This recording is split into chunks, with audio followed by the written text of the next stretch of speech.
Shalom Bapak Ibu Saudara terkasih dalam Tuhan Yesus Kristus.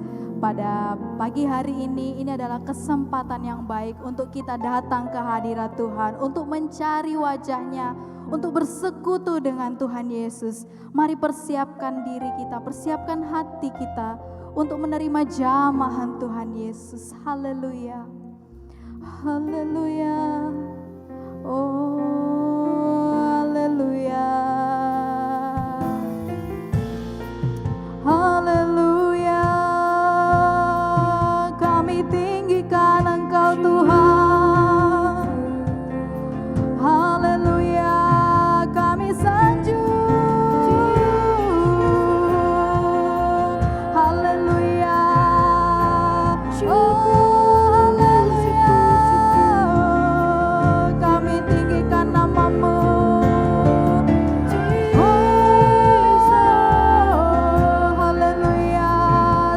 Puji hormat syukur kemuliaan hanya bagi-Mu. Haleluya, haleluya, kami sanjung Engkau Tuhan, kami tinggikan Engkau. Haleluya, oh kami memuji-Mu, kami menyembah-Mu Tuhan. Haleluya. Oh ya Yesus, anak Allah yang hidup, kami memuji-Mu. Haleluya. Pujilah aku Tuhan, cobalah aku Tuhan, selidiki batinku dan hatiku, mataku tertuju padamu. Aku cinta padamu Tuhan, aku rindu hadirat-Mu.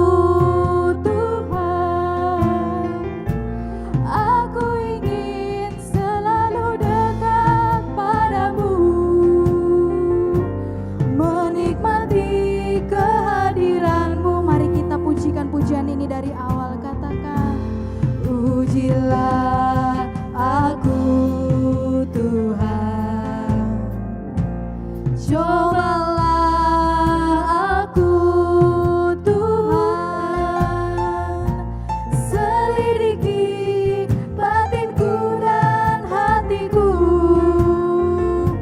mataku tertuju padamu.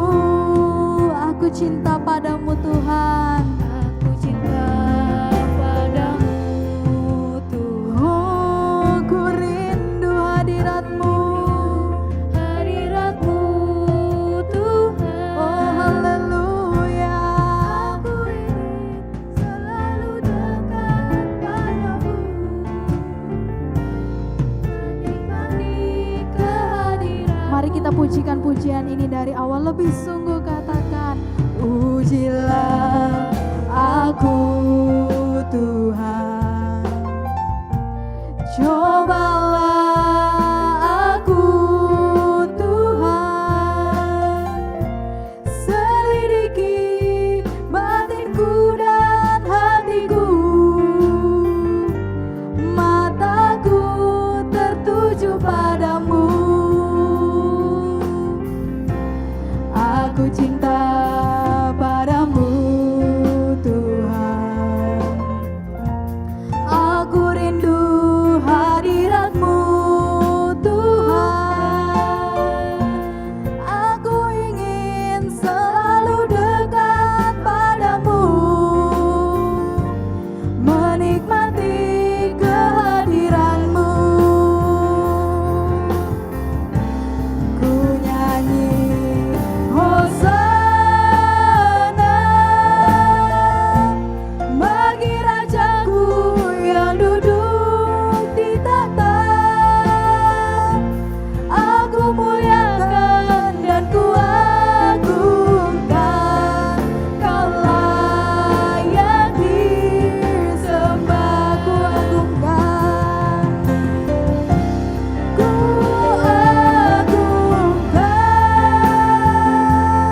padamu Tuhan. Aku rindu hadirat-Mu Tuhan. Aku ingin selalu dekat padamu, menikmati kehadiran-Mu. Sama-sama kita naikkan pujian, ku nyanyi Hosana. Hosana bagi Rajaku, bagi Rajaku. Amin. Yang duduk di tahta.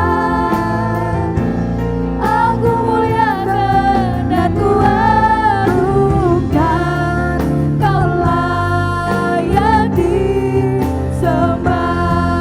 Ku agungkan, ku agungkan Yesus Raja yang berkuasa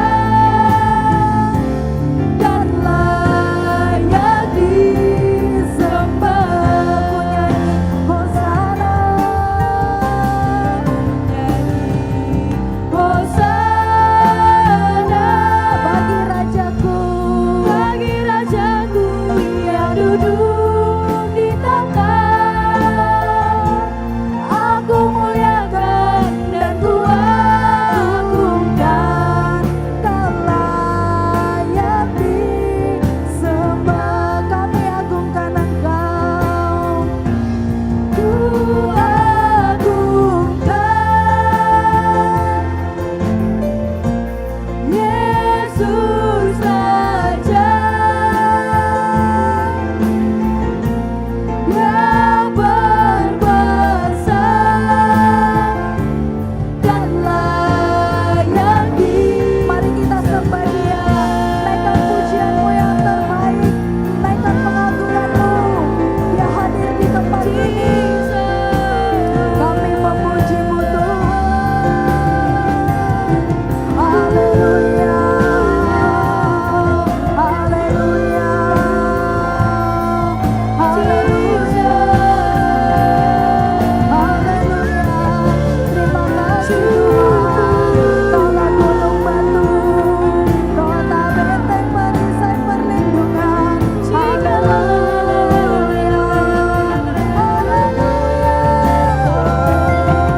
haleluya. Kami menyembah-Mu Tuhan. Haleluya, haleluya. Segala puji syukur, segala kemuliaan, segala hormat hanya bagi-Mu. Haleluya. Ini adalah hari yang terbaik yang Tuhan berikan bagi setiap kita. Mari kita berikan yang terbaik. Mari kita berikan pujian, penyembahan, pengagungan yang terbaik hanya bagi Raja di atas segala raja, Yesus Tuhan. Oh, haleluya. Haleluya. Kami sanjung Engkau, kami muliakan, kami agungkan. Haleluya, haleluya. Terima kasih ya Yesus, Engkau baik bagi-Mu. Segala puji, hormat, syukur. Haleluya, haleluya. Kami menikmati kehadiran-Mu Tuhan. Kami merasakan hadirat-Mu. Haleluya, syukur. Haleluya, haleluya. Oh,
Yesus Tuhan yang ajaib, yang siap memuji Tuhan. Katakan amin. Shalom Bapak Ibu, ada sukacita, amin. Mari kita bersorak-sorai bagi Tuhan, haleluya. Sebab Yesus adalah Allah yang ajaib, yang perkasa, haleluya.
Ya Tuhan, kami akan memberikan persembahan.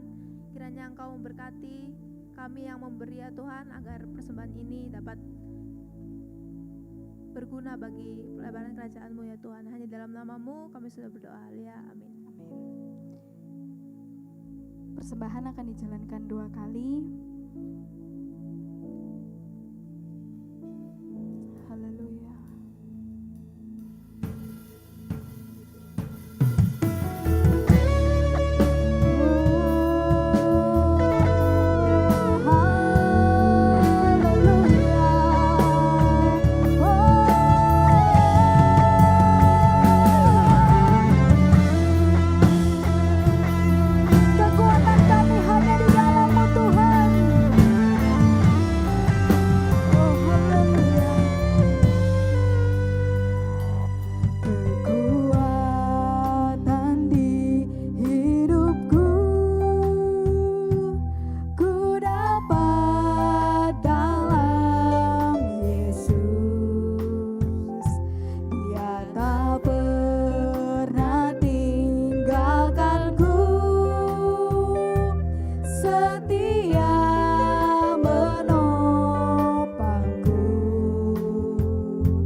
percaya Engkau ada di tengah kami Tuhan. Urapi kami untuk kami dapat mengerti firman-Mu. Dan Roh Kudus, Engkau berkata-kata dalam hati kami, kehidupan kami. Sehingga kami tidak hanya mendengar, tapi kami mengerti, bahkan kami melakukannya. Karena setiap orang yang melakukan firman Tuhan, hidupnya pasti diubahkan Tuhan. Kami percaya, kami sambut firman-Mu dalam nama Tuhan Yesus. Haleluya, amin, puji Tuhan. Haleluya, silakan duduk. Shalom. Puji Tuhan, lama sekali kita tidak bertemu saudaraku ya.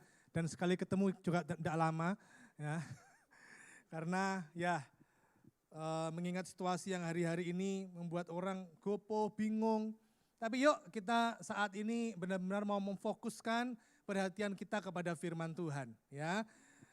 Oke, puji Tuhan. Nah, seperti biasa apabila saya menyampaikan firman Tuhan, kalau ada pantun, jemaat tanya apa? Wah, kurang banter. Tanya apa? Nah, karena waktunya sempit, satu aja pantunnya ya, satu aja. Ngombeni jamu mangane sego kari. Suara ketemu piye kabare? Ya, semuanya baik ya, puji Tuhan. Haleluya. Nah, saudaraku, saya hari ini akan menyampaikan renungan firman Tuhan dan judul hidup adalah perlombaan. Mungkin bisa dari sana aja ya. Next. Hidup adalah perlombaan. Nah, tadi pagi saya bertanya di dalam sebuah perlombaan. Next, lagi Pak. Di dalam sebuah perlombaan, mungkin ada yang tadi pagi hadir, dilarang jawab ya, tadi pagi hadir ya. Atau yang tengah malam hadir di sini ada? Nah ada ya, oke. Yang tadi pagi hadir dilarang jawab ya. Di dalam perlombaan itu selalu ada apa? Ya coba kalau di dalam pikiran saya ada satu kata, mungkin cocok enggak dengan pikiran saudara? Di dalam perlombaan selalu ada apa? Kalau kita lihat gambarnya ada angka ya. Ada apa lagi? Ayo, dalam pertandingan, dalam perlombaan ada apa? Hah? Pemenang, ada yang lain? 5 orang aja. Pemenang, ada yang lain? Hah? Ada yang kalah juga? Oke. Ada yang lain? Peserta, oke. Ada yang lain lagi? Apa? Piala, oke. Ada yang lain? Kurang satu lagi. Yang cocok dengan pikiran saya apa? Juri. Wah ya semuanya betul, jawabannya betul ya. Cuma dalam pikiran saya, dalam setiap perlombaan pertandingan itu selalu ada penonton. Betul ya? Ada penonton dong. Meskipun yang kemarin-kemarin karena adanya wabah corona ada pertandingan yang tanpa penonton pun sebenarnya tetap ada penonton itu. Kok bisa Pak? Iya bisa. Nggak ada pertandingan, nggak ada penontonnya. Ada. Siapa? Pelatihnya kan nonton. Ya kan mesti nonton pelatihnya. Saudaraku, di dalam kitab Ibrani, ya pasal 12 ayat 1, dikatakan demikian. Karena kita mempunyai banyak saksi, bagaikan awan yang mengelilingi kita, marilah kita menanggalkan semua beban dan dosa yang begitu merintangi kita, dan berlomba dengan tekun dalam perlombaan yang diwajibkan bagi kita. Saudara mau percaya Yesus, mau enggak, saudara mau aktif di gereja, mau enggak aktif di gereja, siapapun saudara mau tua muda, semuanya di dalam perlombaan. Ini wajib. Ya, kita ini dalam perlombaan. Hari-hari ini apalagi tambah susah. Ya, dengan pekerjaan, dengan ada peraturan begini, membuat kita harus ekstra waspada, saudara. Nah, seperti tadi, begitu saya masuk gereja ini, wah bagus ini. Gereja ini protokol kesehatannya bagus. Ya, sedikit lah, yang dua semacam-macam ya, bagus lah pokoknya. Sampai-sampai kalau dulu, saya itu kalau khotbah, kalau saudara perhatikan, saya kalau khotbah jarang saya bawa tas. Biasanya bawanya ya tablet gitu kan, atau handphone aja sudah. Tapi untuk hari ini saya bawa tas lempang, saudara. Ya, itu kalau saudara buka, waduh, dalamnya ada hand sanitizer-nya, ada tisu antiseptiknya, ada kainnya. Nanti kalau mau nyetak di tengah jalan, mau jahit ya, mau menjahit masker di tengah jalan bisa dan sebagainya lah, macam-macam saudaraku ya. Saya bawa itu untuk perlengkapan ya. Nah saudaraku, kita ini mau enggak mau, kita ini sekarang dalam perlombaan. Harus ekstra waspada. Nah sebelum saya masuk di poin khotbah saya, kita lihat beberapa kalimat di ayat ini, klik. Dikatakan di situ ada namanya saksi. Ya, saksi itu siapa yang dimaksud saksi? Saksi ini di dalam bahasa Yunaninya yaitu martus atau martir, artinya adalah saksi iman. Waktu kita ada di dunia, itu ada yang melihat kita. Siapa itu? Tokoh iman. para rasul, para penginjil, hamba-hamba Tuhan yang tetap beriman di akhir hidup mereka. Bahkan saya boleh katakan begini, mak engkong, nenek moyang kita yang percaya pada Yesus, yang sekarang ada di surga, itu sedang melihat kita. Dan seperti ibarat itu memacu kita, ayo nak, dikit lagi, kamu bisa menyelesaikan ini, bisa, ayo nak. Seperti itu. Kalau saudara masih ingat ceritanya Bapak Abraham, orang kaya sama Lazarus. Sama-sama, baik yang di neraka maupun di surga, sama-sama bisa melihat orang di dunia. Betul ya ceritanya itu, nanti saudara baca sendiri deh ya. Nah, orang kaya sampai bilang, Bapak Abraham tolong orang-orang di rumahku ini loh belum tahu keselamatan, bla bla bla bla bla begitu kan. Tapi enggak ada, sudah enggak bisa komunikasi antara yang di surga sama yang di bumi, maupun yang di neraka maupun yang ada di bumi, enggak bisa. Enggak ada komunikasi. Jadi enggak ada itu ceritanya arwah-arwah bergentayangan ya. Mak, aku dilihatin engkongku loh. Hus, itu iblis yang menyamar jadi engkong kan gitu kan. Dan lain-lain gitu. Enggak ada. Mereka bisa melihat tapi enggak bisa berkomunikasi dengan kita. Kalau bisa itu berarti iblis. Nah, saudaraku, di sini dikatakan saksi iman. Martir, saudaraku. Next, coba berikutnya. Dikatakan ada kata-kata menjerat. Beban dan dosa itu jangan sampai merintangi. Next lagi. Di dalam bahasa Yunani-nya euperistatos, artinya itu merintangi atau menjerat. Bisa diklik bawah, Pak. Merintangi atau menjerat. Kalau sudah bebannya berat, dosanya sudah masuk di dosa itu, terikat, maka terjerat. Kalau terjerat itu saya berikan gambaran, saudara pernah menjerat tikus? Dulu ya, kalau saya itu di rumah saya yang dulu waktu ngontrak, menjerat tikus itu kan bisa pakai kandang itu. Terus pakai apa itu namanya, racun tikus. Terus bisa namanya pakai lem, kan gitu kan. Saudara kalau pakai lem kan enggak mungkin lem yang biasa yang 3 ribuan itu, yang 2 ribu untuk lem kertas, kan enggak mungkin toh. Pasti pakainya lem apa? Lem tikus. Waktu saya pakai lem tikus, waduh itu rodok jelimet, tangannya lengket-lengket kena lem itu. Tapi besok paginya, itu tikus itu terjerat dan membawa konco-konconya. Dan juga membawa spesies yang lain. Ada kecoa, cecak, tokek, segala peliharaan di rumah masuk di situ, kan gitu kan. Mereka sudah doa sembahyang semalaman di situ untuk keluar, tapi enggak bisa. Nah, saudaraku, artinya begini loh, kalau sudah terjerat itu, tadi hanya guyon saudaraku ya. Kalau sudah terjerat, susah lepasnya. Nah, pastikan kita hari-hari ini tidak terjerat dengan namanya beban dan juga dosa. Dan yang berikutnya tekun, hupomone akhirnya kesabaran. Enggak usah ngeluh. Masa sulit, siapapun sulit kok hari-hari ini. Ya. Tapi Tuhan pasti menolong kita. Amin. Sabar aja. Kalau sudah sulit kadang-kadang itu apa? Yang keluar dari mulut kita ini loh, kreatif saudaraku ya. Mulutnya yang keluar itu 5 eng. Tahu 5 eng? Nggak tahu ya. Kalau sudah sulit, ngeluh enggak sabar, ya itu artinya 5 eng. Ngeluh ngompol. Ngeluh ngomel ngaplo ngoceh ngambek. Ya, ngeluh ngomel ngaplo ngoceh ngambek. Ya sudah itu. Ngomongnya itu terus. Enggak ada gunanya. Nah, sekarang saya akan masuk di poin khotbah saya. Di dalam sebuah perlombaan, itu yang penting apa? Ada yang tahu? Pertandingan, yang penting apa? Hadiah? Bukan. Yang penting yang menang? Bukan juga. Dalam perlombaan, yang penting itu bukan juara 1, juara 2, juara 3, bukan. Yang penting itu dalam perlombaan, menyelesaikan perlombaan itu penting. Mau juara 15, mau menduduki peringkat terakhir, pokoknya diselesaikan itu pertandingan. Jadi saudara boleh mau juara 3, juara 7, bahkan misalnya 20 peserta, saudara nomor 20 pun, enggak apa-apa. Yang penting enggak berhenti di tengah jalan, atau bahkan yang lebih parah, mundur dari perlombaan. Yang lebih parah lagi, menyalahi aturan sehingga didiskualifikasi. Itu yang enggak boleh. Yang penting saudaraku, kita menyelesaikan perlombaan yang hari-hari ini kita sedang kerjakan. Enggak tahu saudara, saya enggak ngerti perlombaan saudara hari-hari ini apa. Mungkin perlombaan saudara ada di keluarga, hubungan suami istri, orang tua anak, mertua menantu, yang begitu rumit. Wah, saya sedang bertanding ini Pak. Mungkin di dalam ruang kerja, di dalam lingkup pekerjaan, bisnis, dalam pergaulan sosial mungkin. Ini saya lihat ada beberapa anak-anak muda, ya. Kalau sudah jomblo, katanya Jones, jomblo ngenes gitu ya. Sudah usianya, sudah hampir extra time usianya itu ya. Kalau ngerti sepak bola pasti ngerti itu ya. Sudah, waduh Pak ya apa. Kadang-kadang juga Yang jomblo-jomblo ini cowok-cowok ini banyak standarnya tinggi. Sehingga jomblonya kelamaan. Tinggi standarnya. Sehingga perlombaannya ya itu terus, enggak dapat jodoh terus. Lah ya apa? Maunya dapatnya yang tinggi, rambutnya panjang, putih gitu kan. Terus apa lagi?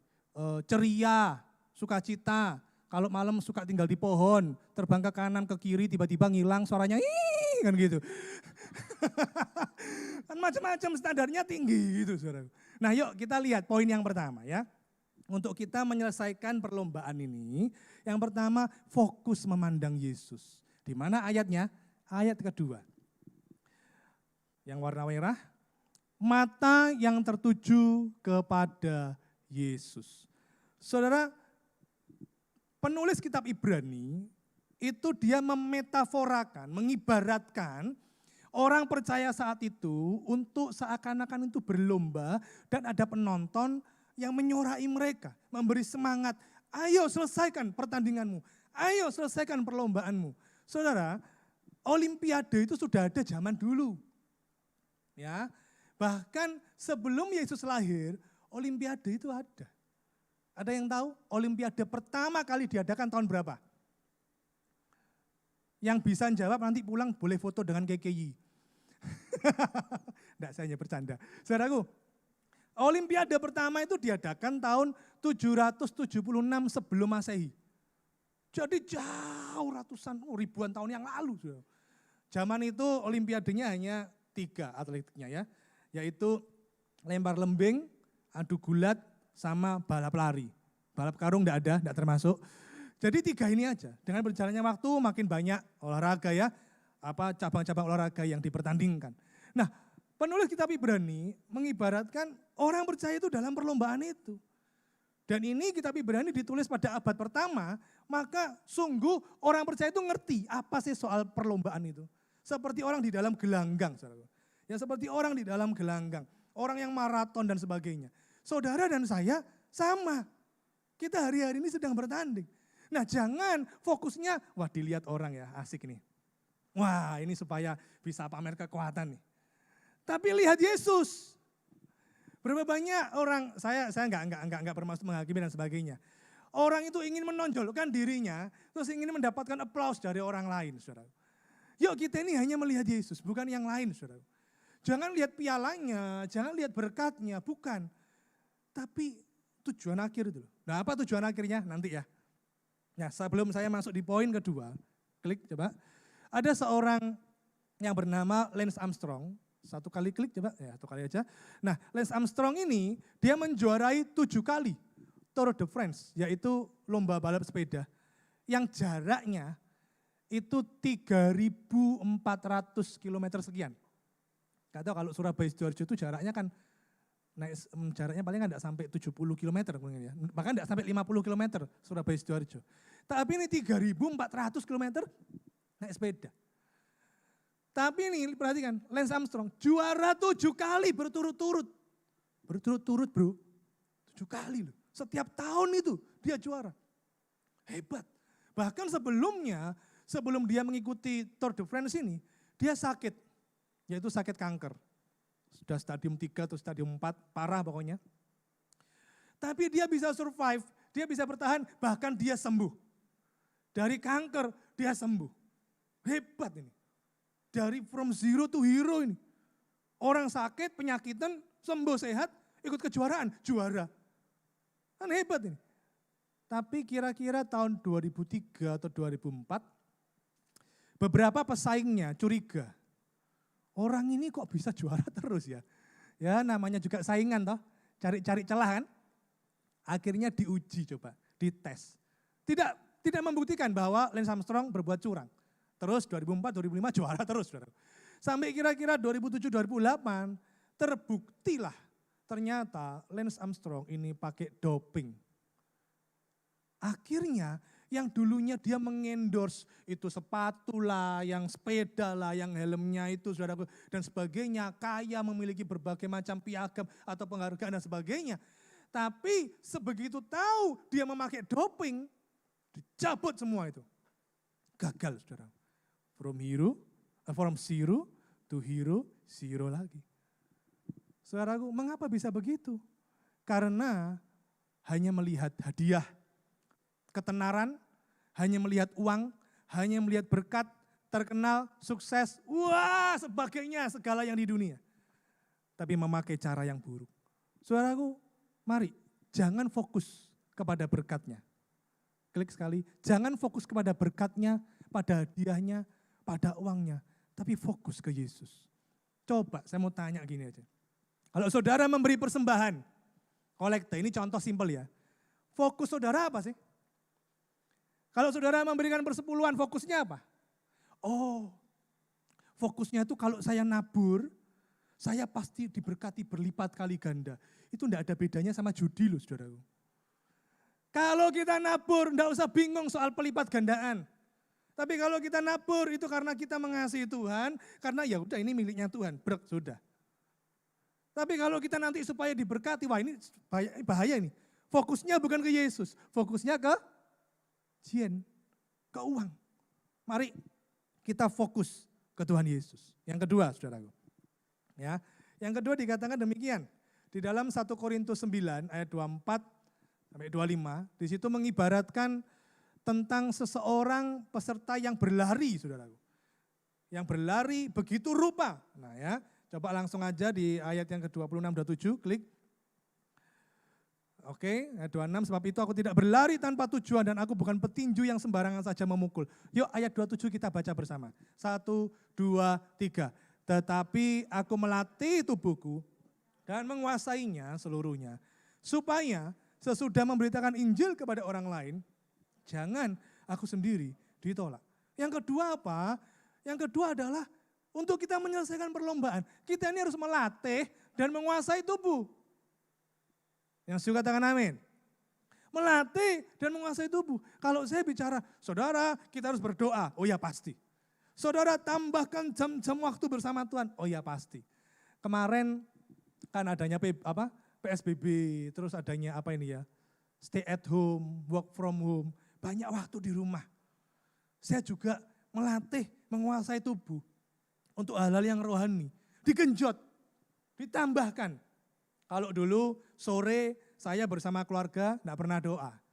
Doanya kapan? Pagi dan malam. Terus setiap hari loh itu. Enggak pernah bolong. Pagi doa bersama keluarga, malam doa bersama keluarga. Kemarin stay at home, sore ditambahi. Doa penyembahan, pakai gitar saudaraku ya. Pakai gitar, nyembah bersama keluarga, sama anak-anak. Pokoknya bersama keluarga. Ditambahkan jam doanya. Bukan hanya itu, tapi ada waktu pribadi. Saya masuk kamar, saya berdoa sendiri. Tambahkan jam doanya. Saya percaya saudara pun juga mau rohaninya makin dikuatkan, amin. Karena hidup ini ada hal-hal yang tidak bisa kita hadapi, saudara, gak kelihatan. Tapi kita bisa memenangkan perlombaan ini kalau kita melatih dan menguasai tubuh. Kalau saya bicara hal yang rohani, saya percaya saudara sudah melakukannya. Saya tidak perlu ngajari saudara gimana doa nyembah, enggak. Tapi gini, untuk melatih dan menguasai tubuh, ini sing rada alot. Orang kalau sudah kebiasaan males, susah suruh rajin. Orang kalau sudah bangsawan, bangsane tangiawan, gitu kan, susah disuruh bangun jam 5, jam setengah 5, susah. Kalau saya sudah kebiasaan jam 5 bangun, saudaraku. Ya, sudah kebiasaan seperti itu ya, kadang jam setengah 5, kadang jam 5. Orang yang telatan disuruh melatih menguasai tubuh, susah disuruh tepat waktu, susah. Nah hari-hari ini dengan keadaan yang makin sulit, kita ini harus melatih dan menguasai tubuh. Tidak bisa seperti dulu, tidak bisa saudara. Mengapa demikian? Karena ya keadaan ini kita jangan sampai ketinggalan oleh keadaan yang saat ini. Kita bisa dilindas oleh zaman. Kita bisa dilindas. Artinya apa melatih dan menguasai tubuh? Kita itu harus punya kreatif, cari ide terus, belajar tiada henti saudara. Disiplin terus. Makanya beberapa orang yang sudah tenar, ya, yang di dunia entertain sudah tenar, terus sekarang sudah kehilangan namanya, tidak tenar lagi. Kenapa demikian? Karena tidak kreatif, sudah merasa berpuas diri, terus tidak kreatif, tidak cari ide-ide apa gitu yang bisa dia tetap ternama gitu. Akhirnya dilindas oleh pendatang-pendatang yang baru. Kita pun di dalam pekerjaan, di dalam hidup ini saudaraku, apalagi dalam hal yang rohani, kita harus mengkali lipatkan, menggandakan hal-hal yang rohani. ditambahi saudaraku. Kemarin waktu banyak di rumah, ya selain ikut ibadah online ya streaming, tapi juga di rumah ngapain ya? Oh akhirnya ya cobalah berkreatif lah. Kan sekarang ada internet toh, dia lihat YouTube dan akhirnya saya buat konten di YouTube. Wah, itu kan jadi apa itu YouTuber. Ya meskipun masih belajar saudaraku ya, saya buat lagu masuk di YouTube ya, channelnya Bambang Sujatmiko. Jangan lupa like and subscribe. Iya, ini promosi ya. Enggak hanya itu, tapi anak-anak saya juga, anak saya yang kecil itu Selin nyanyi-nyanyi di YouTube saudaraku ya. Terus dia nanam tanaman juga ya, anaknya yang besar, lo apa sih, yang remaja ya, yang sekarang kelas 8. Masuk kamar, Dedi jangan masuk kamarku. Oh, kenapa ini ya? Ya sudah, saya biarin. Tiba-tiba saya dengar suara oh boy. Sudah, saya diamin deh. Terus begitu dia beberapa menit keluar kamar, make up, wajahnya itu cantik saudara. Oh, manis wajahnya, enggak kalah sama bapak ya. Kenapa ya ini? Masuk kamar lagi dia. Setelah selesai kira-kira sejam 2 jam, dia nunjukin ke maminya. Mungkin kalau nunjukin ke dedinya malu ya. Dia nunjukin ke maminya geleng-geleng. Terus diam-diam, maminya juga nunjukin ke saya. Kaget saya, saudara. Kenapa? Kayak jadi foto model, saudara. Cantik, saya maaf ya, ini bukan karena anak saya, saya puja-puja, enggak. Tapi itu tembok kamar ditempeli koran sama dia. Oke, tempeli koran, terus dia di balik tembok gini-gini. Wah ini ya, gayanya pakai jaket gini. Waduh, cantik. Besoknya gitu lagi, tapi enggak pakai koran. Pakai apa? Selimut bulu, ditempel di tembok. Ceprek sana, cepret sini, cepret sana, cepret. Aduh, itu ya, cepret sana, cepret sini, dan sebagainya. Anak saya yang kecil juga gitu, kreatif saudaraku, dan sebagainya saudaraku. Dan saudaraku kita bisa berkreatif, cara kerja kita, apalagi ini gereja. Kita orang percaya harus lebih kreatif lagi. Ini tadi saya lihat, wah bagus ini gereja ini. Di sini bisa ibadah, di bawah sini bisa, di ruang belakang juga bisa. Waduh ini sudah dipersiapkan untuk tuayan ini. Ya, untuk tuayan ini. Istri saya juga gitu, open PO. Jadi kita ini supaya tidak nyerah dengan keadaan. Banyak orang open PO masakan-masakan, sama. Istri saya juga open PO. Ya, buat sate ayam eksotik. Waduh, itu luar biasa itu sate ayam itu. Sate ayam 1 tusuk, itu biasanya isinya 3 daging. Ini enggak, saudara. Ya, kita bagi supaya ada jarak 1 meter dagingnya itu ya. Ini apa namanya? Physical distancing. Selain itu juga bakar satenya itu aneh. Tidak seperti kebanyakan orang bakar sate. Kita kalau bakar sate, 1 tusuk dibakar sendiri. Setelah matang 1 tusuk berikutnya. Kenapa? Karena tidak boleh kumpul-kumpul. Ya kan? Kan tidak boleh kumpul-kumpul kan? Bahaya loh saudaraku ya, ini kumpul-kumpul enggak boleh loh. Apalagi kalau tidak pakai masker, bahaya. Jadi harus pakai masker. Itu saya hanya bercanda. Yang lain juga saudaraku, wah, buka open PO bakmi lah, lomi lah dan sebagainya. Saudaraku kita ini harus kreatif. Ya, harus saudaraku. Selalu ada kesulitan dalam setiap kesempatan dan selalu ada kesempatan di dalam kesulitan. Ya, selalu ada apa? Kesulitan dalam setiap kesempatan, tapi ingat ada kesempatan juga dalam setiap kesulitan. Kita kan tidak tahu bahkan bahwa akan ada wabah ini. Kalau dulu waktu Januari Happy New Year kita tidak ngira kan, 2 bulan berikutnya bulan Maret ada corona. Waduh, semuanya kena saudaraku ya. Kita tidak tahu, tapi perhatikan ini, kalimat saya ini saudaraku. Ya, perhatikan ini. Kita tidak tahu apa yang terjadi hari esok. Nanti sore aja kita tidak tahu. Minggu depan tidak tahu. Tapi kita bisa mempercayai Allah yang Maha Tahu untuk masa depan kita yang tidak tahu. Saya ulang ya, kita bisa mempercayai Allah yang Maha Tahu untuk masa depan kita yang tidak tahu. Saudara percayakan masa depan kita saudaraku ya, itu kepada Tuhan. Jadi yang pertama tadi bicara apa? Untuk menyelesaikan perlombaan, fokus ke Yesus. Bukan fokus ke berkatnya, fokus pada janji-janjinya. Keluarga berantakan kenapa? Karena fokusnya enggak Yesus. Coba kalau keluarga itu suami istri bersih tegang, lihatnya firman Tuhan, fokusnya ke Yesus. Enggak gampang-gampang cerai, enggak gampang-gampang ngamplengan, enggak. Tapi fokusnya ke Yesus. Yang kedua apa tadi? Kita harus melatih, menguasai tubuh. Baik yang rohani maupun yang jasmani, digenjot 2 kali lipat lebih. Greget gitu loh saudaraku. Ojo ngelemesi. Ya sudahlah, memang sudah takdir. Ya sudahlah, memang sudah begini. Suatu saat saya itu membaca stiker di belakangnya sepeda motor. Stikernya ini biasa dan sering kita jumpai kok. Ya, mungkin kita sering dengar. Saya baca, ya tergelitik juga. Tulisannya begini, kalau sudah berkat kita, tidak bakal kemana-mana. Tulisannya gitu. Pernah jumpa itu? Wes towe sama mas, lek wes rezeki ki ora bakal diindi, gitu kan? Kan gitu. Lah itu saya baca itu betul. Kalau sudah berkat kita tidak bakal kemana-mana. Tapi bawahnya ada tulisannya. Kalau tidak kemana-mana, gimana dapat berkat? Artinya gini loh, rajin bekerja, ibadah sungguh-sungguh, perbanyak waktu dengan doa, sungguh-sungguhnya melakukan segala sesuatu. Itu untuk Tuhan. Amin. Yang ketiga, sebelum saya masuk di poin ketiga. Di dalam sebuah perlombaan, itu ada tujuan akhir. Ya, klik coba. Ada sebuah tujuan akhir, saudara. Sekali lagi, bukan soal hadiahnya. Tapi tujuan akhirnya apa?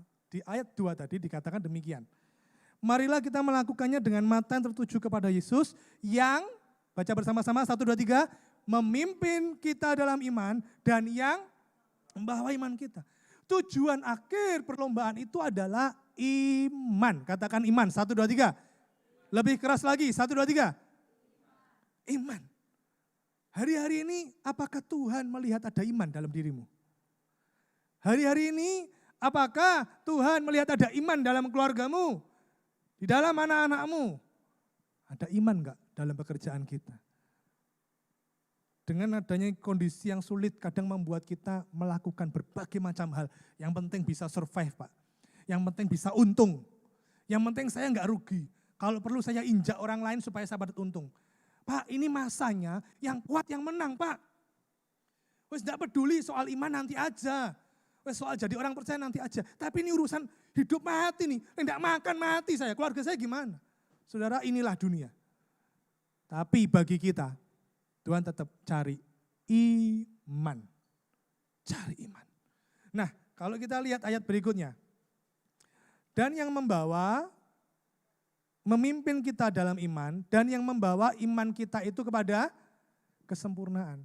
Bisakah kita iman kita sempurna? Saudara, bisakah iman kita sempurna? Kita bisa nggak beriman kepada yang sempurna dengan iman yang sempurna? Gak bisa, wong kita ini masih dalam daging kok. Kita ini masih ada kelemahan-kelemahan yang mungkin tidak kita sadari. Curiga sama orang, negatif sama orang, ngomongannya kasar sama orang. Mungkin ada perilaku-perilaku kita yang tidak sempurna itu iman kita. Bisakah kita mencapai yang sempurna? Sampai ada lagunya, ku mau sepertimu Yesus. Nah saudaraku, ayat ini ada kuncinya. Di NIV, coba klik. Dikatakan demikian saudaraku. Perfecter of our faith. Penyempurna iman kita. Iman kita tidak mungkin bisa sempurna. Kita tidak bisa menjangkau yang ilahi saudaraku.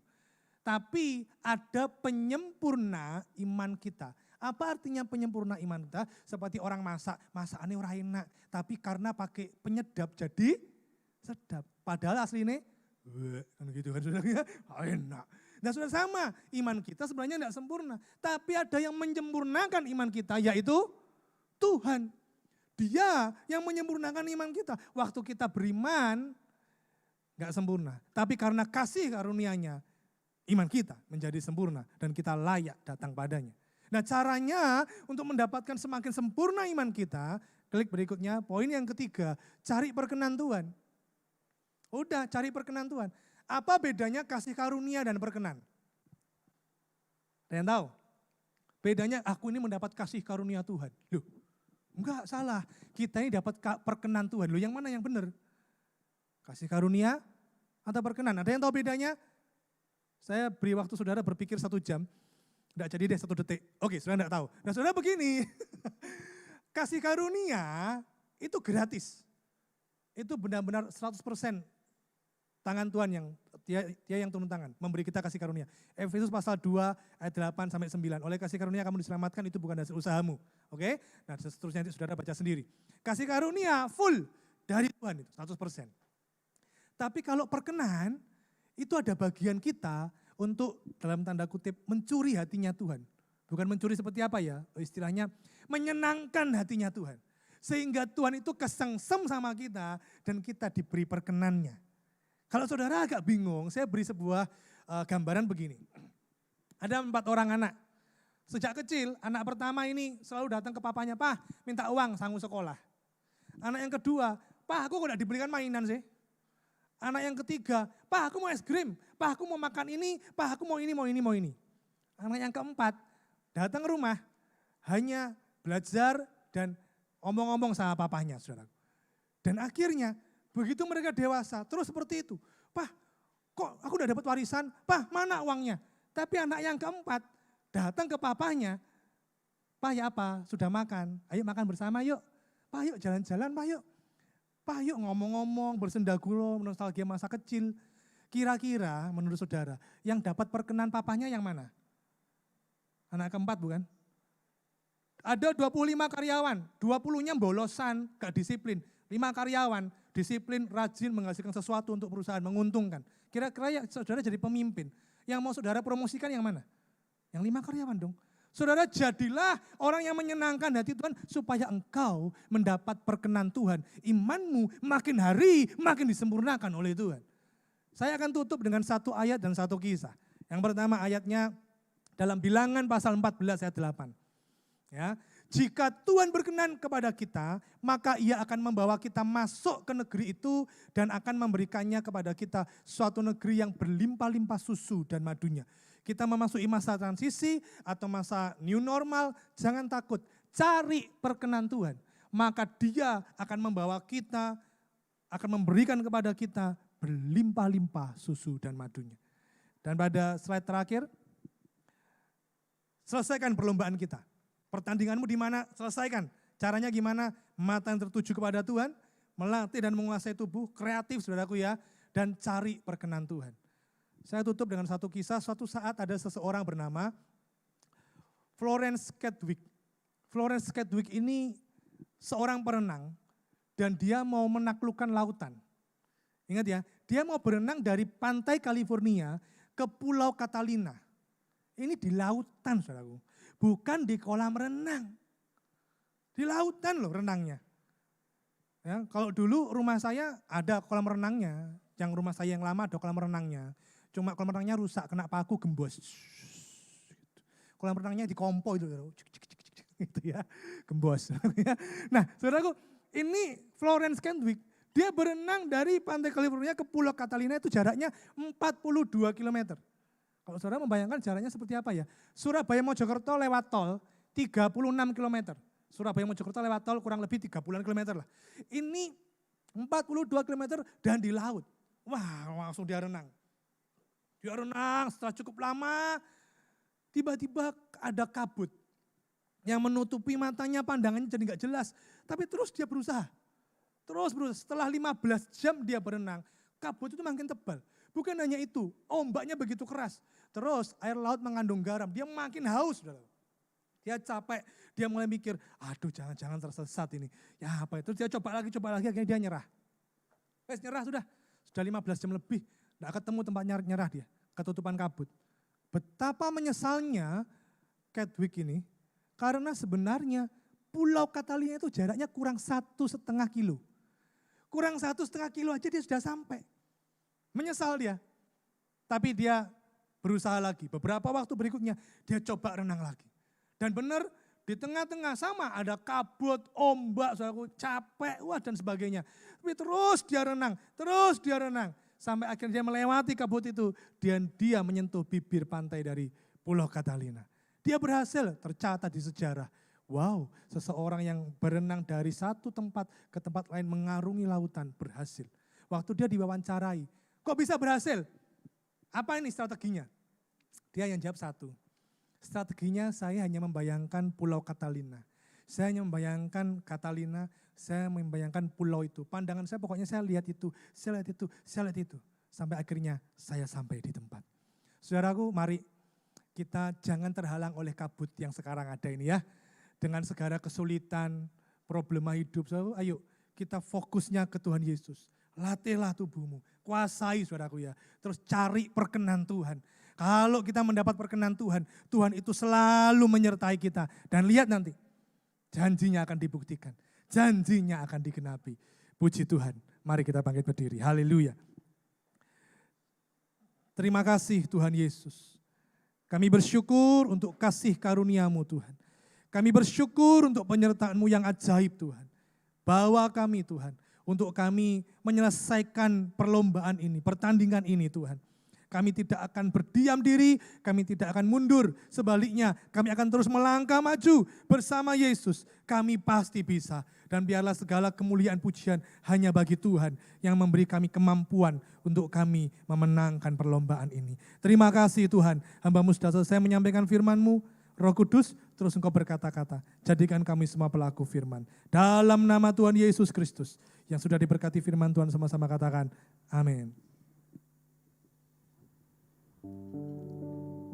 Sebab Kau besar, perbuatan-Mu ajaib, tiada seperti Engkau, tiada seperti Engkau. Sebab Kau besar, perbuatan-Mu ajaib, tiada seperti Engkau, tiada seperti Engkau. Sebab Kau besar, perbuatan-Mu ajaib, tiada seperti Engkau, tiada seperti Engkau.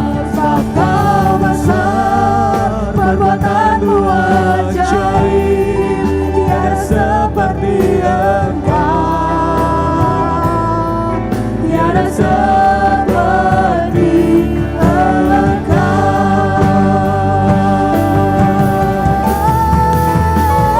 Sebab Kau besar, perbuatan-Mu ajaib, tiada seperti Engkau, tiada seperti Engkau. Sebab Kau besar, perbuatan-Mu ajaib, tiada seperti Engkau, tiada seperti Engkau, tiada seperti Engkau, tiada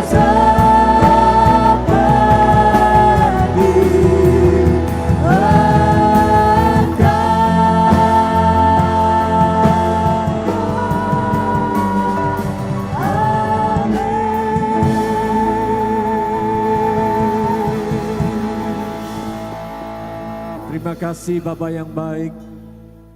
Kami bersyukur kepada-Mu. Tuhan sudah memperlengkapi kami dengan firman-Mu. Meteraikan firman-Mu dalam setiap kehidupan kami Tuhan. Dan ajar kami Tuhan, untuk kami boleh tidak hanya sekedar mendengar, tetapi kami boleh mentaati firman-Mu. Kami boleh melakukan firman-Mu Tuhan. Kami melakukan bagian kami, bertanding sampai selesai. Di dalam pertandingan iman kami, di dalam menghadapi setiap persoalan, di dalam menghadapi setiap apapun juga yang kami hadapi Tuhan hari ini Tuhan. Kami tahu Tuhan, Engkau Immanuel, Tuhan yang menyertai kami, Tuhan yang beserta kami. Terima kasih Bapa, terima kasih. Berkati kembali hamba-Mu Bapak Pendeta Bambang Sujatmiko. Tuhan, Engkau sendiri yang memberkati dalam pelayanan, rumah tangga keluarganya. Tuhan senantiasa juga menjaga di dalam kesehatan. Tuhan, kami berdoa pada saat pagi hari ini Tuhan, biar kiranya Tuhan menyatakan segala kebaikan-Mu dalam seluruh kehidupan kami. Terima kasih Bapa, terima kasih. Kami mengucap syukur kepada-Mu Tuhan. Dan saat ini Tuhan Yesus, kami mengangkat tangan kami. Urabataka syataka rabataka larabala rabashataka rabasati. Hiala rabashataka rabala rabala rabasati. Mari juga yang ada di rumah, dimanapun engkau berada saat ini, angkat kedua tanganmu di hadapan Tuhan. Tuhan, saat ini izinkan hamba-Mu memohon berkat-Mu bagi jemaat-Mu yang mengangkat kedua tangan di hadapan tahta kemuliaan-Mu Tuhan. Biar kiranya berkat Allah Bapa di surga, berkat daripada Tuhan Yesus Kristus, berkat daripada Roh Kudus yang menyertai kami setiap hari, menolong kami setiap hari, memberikan kami hikmat setiap hari, dan memberikan kami perkenanan setiap hari. Di dalam nama Tuhan Yesus Kristus, terimalah segala berkat bangsa-bangsa, segala berkat kasih karunia, berkat kemuliaan bangsa-bangsa. Di dalam nama Yesus Kristus, yang percaya menerima berkat Tuhan, mari percaya sama-sama katakan amin. Tuhan Yesus memberkati semuanya. Selamat pagi, shalom semuanya, selamat hari Minggu, haleluya.